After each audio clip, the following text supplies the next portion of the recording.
I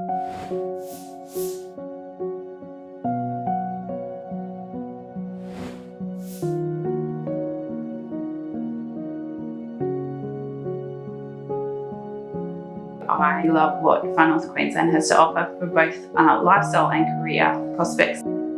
It's a place where you actually learn to sit down and build relationships with women because you have the time available to you that you don't have in other settings.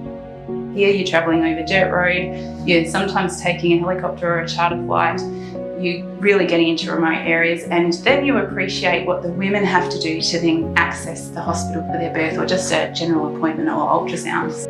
Birthing services within the hospital will be great, both for the learning and development of nurses on the floor, as well as being a mum and being able to, be at home and, come in 5 minutes down the road to have a baby rather than flying out 4 weeks before and being so far away from home.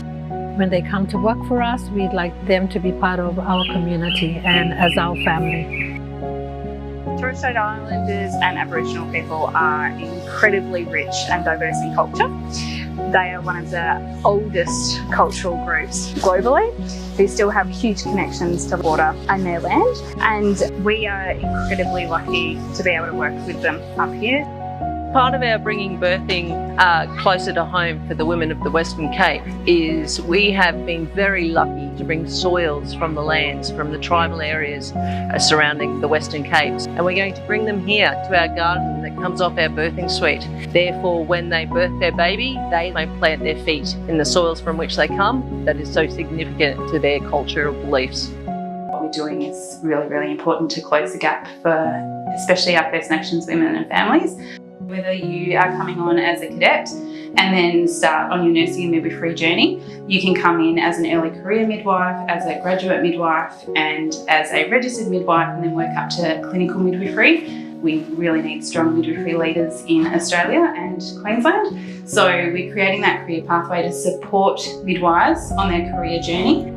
We have the opportunity for people to be supported under the RANIP program, which is the Remote Area Nurses Incentive Package for nurses. And what it does is it enables them to come in and out of community. So it's not only around supporting them to get downtime, it's also around supporting them to actively and avidly engage in their education. It means that we support them through travel, we support them through their accommodation, and we also support them in their registration. I've got a lot of the competencies that you struggle to get in your first year as a new grad, so you work within your full scope, which is something really important to me. In remote settings, we work with extreme pretermers as well as postdates, as well as complex medical needs for women, and that's not something that all midwives get to do. It's something that you get to do in a rural setting. You often meet people that come to rural and remote areas that think they'll come for 2 weeks and they're still here 10, 20 years later. So definitely gets under your skin. Auntie Margie has birthed babies of babies of babies here, and she knows the language, she knows the culture, she understands some of the social determinants, especially within particular family groups or island groups. They teach us and we teach them back our culture. They teach us the way, because when they come, they bring their culture with them. And the two cultures are met, it's beautiful.